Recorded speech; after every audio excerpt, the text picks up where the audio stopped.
नमो भगवते वासुदेवाय।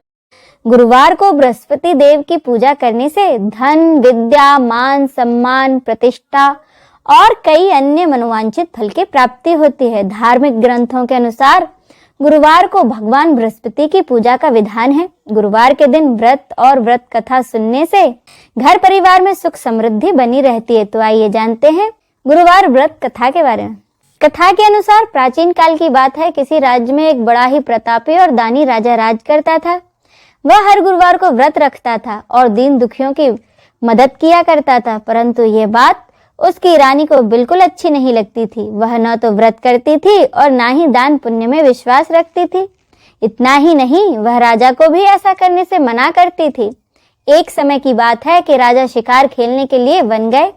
घर पर रानी और उसकी दासी थी। उसी समय गुरु बृहस्पति देव साधु का रूप धारण कर राजा के दरवाजे पर भिक्षा मांगने आए। साधु ने जब रानी से भिक्षा मांगी तो वह कहने लगी, हे साधु महाराज, मैं तो इस दान और पुण्य से तंग आ गई हूँ। आप कोई ऐसा उपाय बताएं जिससे कि मेरा सारा धन नष्ट हो जाए और मैं आराम से रह सकूं।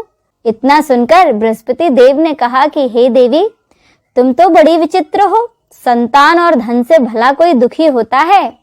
अगर अधिक धन है तो इसे शुभ कार्यों में लगाओ, कुंवारी कन्याओं का विवाह कराओ, विद्यालय और बाग बगीचे का निर्माण कराओ, जिससे तुम्हारे दोनों लोग सुधरें। परंतु साधु की इन बातों से रानी को बिल्कुल खुशी नहीं हुई। उसने कहा कि मुझे ऐसे धन की आवश्यकता नहीं है जिसे मैं दान में दूं और जिसे संभालने में मेरा सारा समय नष्ट हो जाए।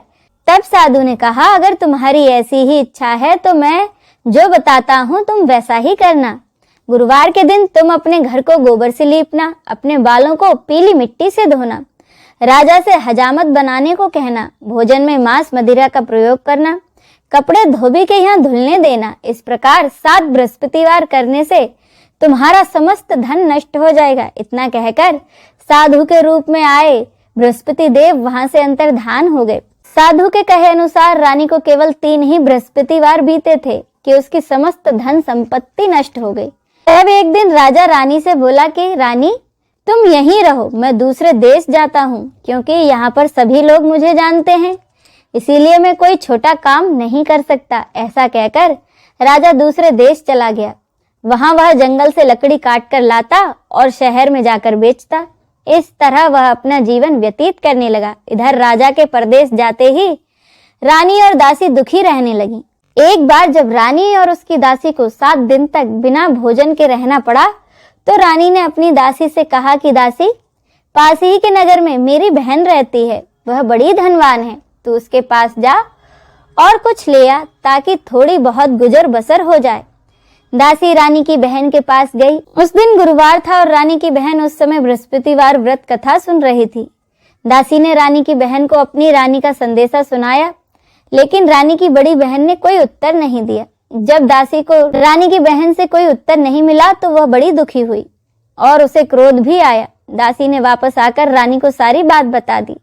ये सब सुन रानी ने अपने भाग्य को कोसा। उधर रानी की बहन ने सोचा कि मेरी बहन की दासी आई थी, परंतु मैंने उससे कुछ नहीं कहा, इससे वह बड़ी दुखी हुई होगी। कथा सुनकर और पूजा समाप्त करके वह अपनी बहन के घर आई और कहने लगी कि बहन, मैं बृहस्पतिवार का व्रत कर रही थी, तुम्हारी दासी मेरे घर आई थी, परंतु जब तक कथा पूरी नहीं होती तब तक ना तो उठते हैं ना ही कुछ बोलते हैं, इसीलिए मैं नहीं बोली। बताओ दासी क्यों आई थी?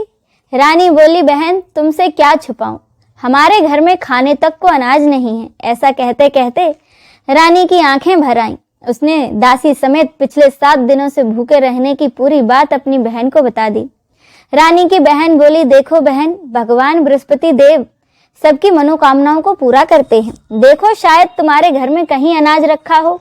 पहले तो रानी को विश्वास नहीं हुआ, पर बहन के आग्रह करने पर उसने अपनी दासी को अंदर भेजा तो उसे सचमुच अनाज से भरा एक घड़ा मिला। यह देखकर दासी बड़ी हैरान हुई। दासी रानी से कहने लगी कि रानी, जब हमको भोजन नहीं मिलता था तो हम व्रत ही तो करते थे, इसीलिए क्यों ना इनसे व्रत और कथा की पूरी विधि पूछ ली जाए ताकि हम भी व्रत कर सकें। तब रानी ने अपनी बहन से बृहस्पतिवार व्रत के बारे में पूछा। उसकी बहन ने बताया, बृहस्पतिवार के व्रत में चने की दाल और गुड़ केले की जड़ में अर्पित करें तथा दीपक जलाएं। व्रत कथा सुने और पीला भोजन ही करें। इससे बृहस्पति देव और भगवान विष्णु दोनों ही प्रसन्न होते हैं। व्रत और पूजा की विधि बताकर रानी की बहन अपने घर लौट गई। 7 दिन के बाद जब गुरुवार आया तो रानी और दासी ने व्रत रखा। वह घुड़साल में जाकर चना और गुड़ ले आई, फिर उससे केले की जड़ तथा भगवान विष्णु की पूजा की। अब पीले भोजन की चिंता को लेकर दोनों बड़ी दुखी हुई, क्योंकि उन्होंने व्रत तो रखा था, इसीलिए बृहस्पति देव उनसे प्रसन्न थे। वह एक साधारण व्यक्ति का रूप धारण कर 2 थालों में पीला भोजन दासी को दे गए। भोजन पाकर दासी बड़ी प्रसन्न हुई और फिर रानी के साथ मिलकर भोजन ग्रहण किया।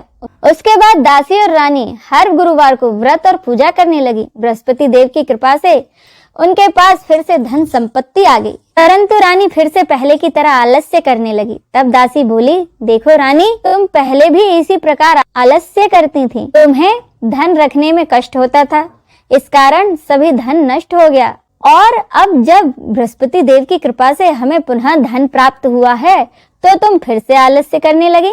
रानी को समझाते हुए दासी कहती है कि बड़ी मुसीबतों के बाद तो हमने ये धन पाया है, इसीलिए हमें दान पुण्य करना चाहिए, भूखों को भोजन कराना चाहिए, धन को शुभ कार्यों में खर्चना चाहिए। इससे तुम्हारे कुल का यश बढ़ेगा, स्वर्ग की प्राप्ति होगी और पितृ प्रसन्न होंगे। दासी की बात मानकर रानी अपना धन शुभ कार्यों में खर्चने लगी, जिससे कि पूरे नगर में उसका यश फैलने लगा। एक दिन राजा दुखी होकर जंगल में एक पेड़ के नीचे आसन जमाकर बैठ गया। वह अपनी दशा को याद करके व्याकुल होने लगा। बृहस्पतिवार का दिन था। एकाएक राजा ने देखा कि उस निर्जन वन में एक साधु प्रकट हुए। वह साधु वेश में आए कोई और नहीं, बृहस्पति देव थे। लकड़हारे के सामने आकर बोले कि लकड़हारे, इस सुनसान जंगल में तुम चिंता मग्न क्यों बैठे हो? लकड़हारे ने दोनों हाथ जोड़कर प्रणाम किया और उत्तर दिया कि महात्मा जी, आप सब कुछ जानते हैं, मैं क्या कहूँ। यह कहकर राजा रोने लगा और साधु को अपनी आत्मकथा सुनाई। साधु वेश में आए बृहस्पति देव ने कहा, तुम्हारी स्त्री ने बृहस्पति के दिन बृहस्पति भगवान का निरादर किया था, जिसके कारण रुष्ट होकर उन्होंने तुम्हारी यह दशा कर दी। अब तुम चिंता को दूर करके मेरे कहने पर चलो, तुम्हारे सब कष्ट दूर हो जाएंगे और भगवान पहले से भी अधिक तुम्हें धन संपत्ति देंगे। तुम बृहस्पति के दिन कथा किया करो, 2 पैसे के चने मुनक्का लाकर उसका प्रसाद बनाओ और शुद्ध जल से लोटे में शक्कर मिलाकर अमृत तैयार करो। कथा के बाद अपने सारे परिवार और सुनने वाले प्रेमियों में अमृत व प्रसाद बांटकर दूध भी ग्रहण करो। ऐसा करने से भगवान तुम्हारी सभी मनोकामनाओं को पूरा करेंगे।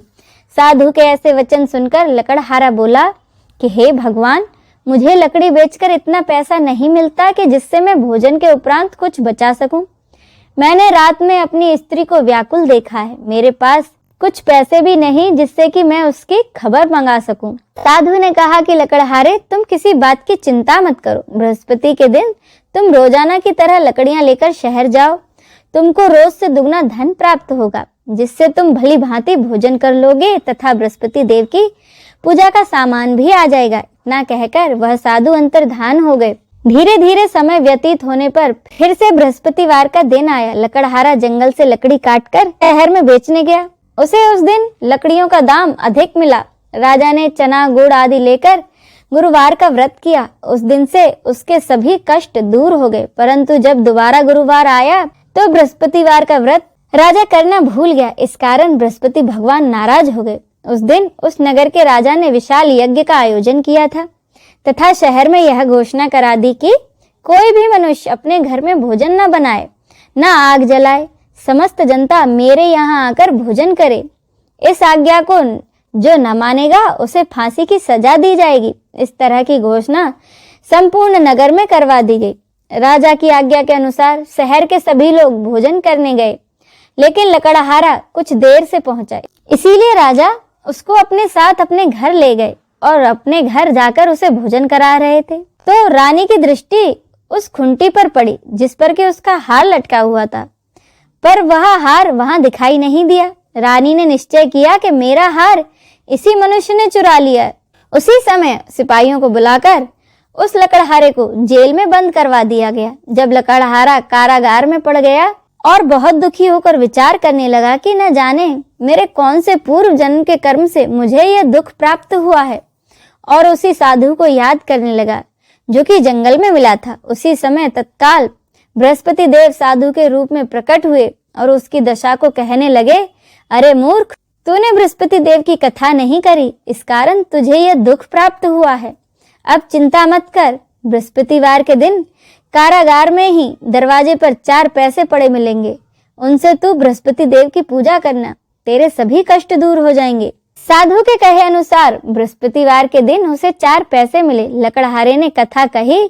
उसी रात को बृहस्पति देव ने उस नगर के राजा को सपने में आकर कहा कि राजा, तुमने जिस आदमी को कारागार में बंद कर दिया है वह निर्दोष है, वह तो दूसरे नगर का राजा है, उसे छोड़ देना। रानी का हार उसी खुंटी पर लटका है, अगर तू ऐसा नहीं करेगा तो मैं तेरे राज्य को नष्ट कर दूंगा। इस तरह रात के सपने को देखकर राजा प्रातःकाल उठा और खुंटी पर हार देखकर लकड़हारे को बुलाकर क्षमा मांगी तथा लकड़हारे को सुयोग्य वस्त्र आभूषण देकर उसे विदा किया। बृहस्पति देव की आज्ञा अनुसार लकड़हारा अपने नगर को चल दिया। राजा जब अपने नगर के निकट पहुंचा तो उसे बड़ा आश्चर्य हुआ। नगर में पहले से अधिक बाग बगीचे, तालाब, कुएं और बहुत सी धर्मशालाएं और मंदिर बन गए थे। राजा ने पूछा, यह किसका बाग और धर्मशाला है? तब नगर के सब लोग कहने लगे, यह सब रानी और उसकी दासी के हैं। तो राजा को बड़ा आश्चर्य हुआ और गुस्सा भी आया। जब रानी ने यह खबर सुनी कि राजा आ रहे हैं तो उन्होंने बांदी से कहा कि दासी, देखो राजा हमको कितनी बुरी हालत में छोड़ गए थे, हमारी ऐसी हालत देखकर वह लौट न जाए, इसीलिए तू दरवाजे पर खड़ी हो जा। आज्ञा अनुसार दासी दरवाजे पर खड़ी हो गई। राजा जब आए तो उन्हें अपने साथ लेवा लाई। तब राजा ने क्रोध करके अपनी रानी से पूछा, यह धन तुम्हें कैसे प्राप्त हुआ है? तब उन्होंने कहा, हमें यह सब धन बृहस्पति देव के कृपा से प्राप्त हुआ है। राजा ने निश्चय किया कि अब 7 रोज बाद सभी बृहस्पति देव का पूजन करते हैं, परंतु मैं प्रतिदिन 3 बार कहानी तथा रोज व्रत किया करूंगा। अब हर समय राजा के दुपट्टे में चने की दाल बंधी रहती तथा दिन में 3 बार कहानी कहता। एक रोज राजा ने विचार किया, चलो अपनी बहन के यहाँ हो आऊं। इस तरह निश्चय कर राजा घोड़े पर सवार होकर अपनी बहन के यहाँ को चलने लगा। मार्ग में उसने देखा कि कुछ आदमी एक मुर्दे को ले जा रहे हैं। उन्हें रोककर राजा कहने लगा, अरे भाइयों, मेरी बृहस्पति देव की कथा तो सुन लो। वे बोले, लो हमारा आदमी मर गया है और इसको अपनी कथा की पड़ी है। परंतु कुछ आदमी बोले, अच्छा कहो, हम तुम्हारी कथा भी सुनेंगे। राजा ने दाल निकाली और जब कथा आदि हुई तो मुर्दा हिलने लग गया और जब कथा समाप्त हो गई तो वह मुर्दा राम राम करके मनुष्य की तरह उठ खड़ा हो गया। आगे मार्ग में उसे एक किसान खेत में हल चलाता मिला। राजा ने उसे देखा और उससे बोले, अरे भैया, तुम मेरी बृहस्पतिवार की कथा सुन लो। किसान बोला, जब तक मैं तेरी कथा सुनूंगा तब तक 4 हरिया तो जोत लूंगा, जा अपनी कथा किसी और को सुनाना। राजा के खेत से हटते ही बैल पछाड़ खाकर गिर गए तथा किसान के पेट में बड़ी जोर का दर्द होने लगा। उसी समय उसकी माँ रोटी लेकर आई। उसने जब देखा तो अपने पुत्र से सब हाल पूछा। बेटे ने सभी हाल अपनी माँ से कह दिया तो उसकी माँ दौड़ी दौड़ी उस घुड़सवार के पास गई और उससे बोली कि मैं तेरी कथा सुनूंगी, तू अपनी कथा मेरे खेत पर चलकर ही कहना। राजा उसके खेत पर जाकर कथा कहने लगा, जिसके सुनते ही वह बैल उठ खड़े हुए तथा किसान के पेट का दर्द भी बंद हो गया। राजा अपनी बहन के घर पहुंचा। बहन ने भाई की खूब मेहमानी की। दूसरे रोज प्रातः काल राजा जगा तो वह कहने लगा कि सब लोग भोजन कर रहे हैं। राजा अपनी बहन से कहा, ऐसा कोई मनुष्य नहीं है जिसने कि भोजन नहीं किया हो और मेरी बृहस्पतिवार की कथा सुन ले। उसकी बहन बोली, भैया, यह देश ऐसा ही है, यहाँ के लोग पहले भोजन करते हैं, बाद में दूसरे काम। तो राजा ने कहा कि देख लो, अगर कोई पड़ोस में हो तो बताओ। वह बोली, ठीक है। वह ऐसा कहकर देखने चलेगी, परंतु उसे कोई ऐसा व्यक्ति नहीं मिला जिसने कि भोजन न किया हो। अंत में वह एक कुम्हार के घर गई जिसका लड़का बीमार था। उसे मालूम हुआ कि उनके यहाँ 3 रोज से किसी ने भोजन नहीं किया है। रानी ने अपने भाई की कथा सुनने के लिए कुम्हार से कहा तो वह तैयार हो गया। राजा ने जाकर बृहस्पतिवार की कथा कुम्हार के यहाँ कही, जिसको सुनकर उसका लड़का ठीक हो गया। अब तो राजा की प्रशंसा होने लगी। एक रोज राजा ने अपनी बहन से कहा कि बहन, हम अपने घर को जाएंगे। तुम भी तैयार हो जाओ। राजा की बहन ने अपनी सास से कहा कि सासू माँ, मैं अपने मायके जा रही हूँ। तो उसकी सास ने कहा, ठीक है चली जाओ, लेकिन अपने लड़कों को मत ले जाना, क्योंकि तेरे भाई के कोई औलाद नहीं है। बहन ने अपने भाई से कहा कि भैया मैं तो चलूंगी, पर कोई बालक नहीं जाएगा। राजा बोला कि जब कोई बालक ही नहीं चलेगा तब तुम ही क्या करोगी। बड़े दुखी मन से राजा अपने नगर को लौट आया और सारी बातें अपनी रानी को बताई। रानी बृहस्पति देव से प्रार्थना करने लगी और कहने लगी कि हे बृहस्पति देव, हमें आपने सब कुछ दिया है, हमें एक औलाद भी अवश्य दें। उसी रात को बृहस्पति देव ने राजा को सपने में कहा कि राजा उठ, सभी सोच त्याग दे, तेरी रानी गर्भ से है। राजा यह बात सुनकर बड़ा खुश हुआ। 9वें महीने में रानी के गर्भ से एक सुंदर पुत्र पैदा हुआ। तब राजा बोला कि रानी, स्त्री बिना भोजन करे रह सकती है, पर बिना कहे नहीं। जब मेरी बहन यहाँ आए तो तुम उससे कुछ मत कहना। रानी ने कहा, ठीक है।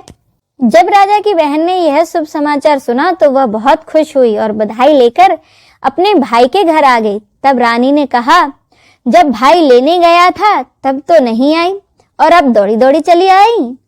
राजा की बहन बोली, भाभी मैं इस प्रकार न कहती तो तुम्हें औलाद कैसे मिलती। बृहस्पति देव ऐसे ही हैं, जैसे जिसके मन में कामनाएं हैं सभी को पूर्ण करते हैं। जो व्यक्ति सद्भावना पूर्वक बृहस्पतिवार का व्रत करता है एवं कथा पढ़ता और सुनाता है, बृहस्पति देव उसकी सभी मनोकामनाएं पूरी करते हैं।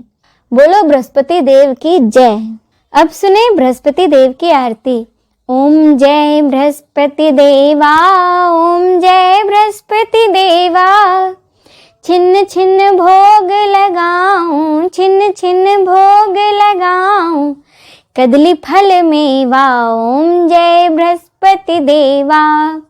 तुम पूर्ण परमात्मा, तुम अंतर्यामी, स्वामी तुम अंतर्यामी।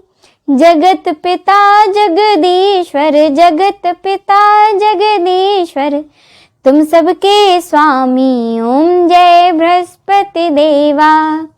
चरणामृत निज निर्मल, सब पातक हरता, स्वामी सब पातक हरता। सकल मनोरथ दायक, सकल मनोरथ दायक, कृपा करो भरता। ओम जय बृहस्पति देवा। तन मन धन अर्पण कर, जो जन शरण पड़े, स्वामी जो जन शरण पड़े। प्रभु प्रकट तब होकर, प्रभु प्रकट तब होकर, आकर द्वार खड़े। ओम जय बृहस्पति देवा। दीन दयाल दयानिधि, भक्तन हितकारी, स्वामी भक्तन हितकारी। पाप दोष सब हरता, पाप दोष सब हरता, भवबंधन हारी। ओम जय बृहस्पति देवा। सकल मनोरथ दायक, सब संशय हारो, स्वामी सब संशय हारो। विषय विकार मिटाओ, विषय विकार मिटाओ, संतन सुखकारी। ओम जय बृहस्पति देवा। जो कोई आरती तेरी प्रेम सहित गावे, स्वामी प्रेम सहित गावे। जेठानंद आनंद कर, जेठानंद आनंद कर, सो निश्चय पावे। ओम जय बृहस्पति देवा। बोलो बृहस्पति देव भगवान की जय।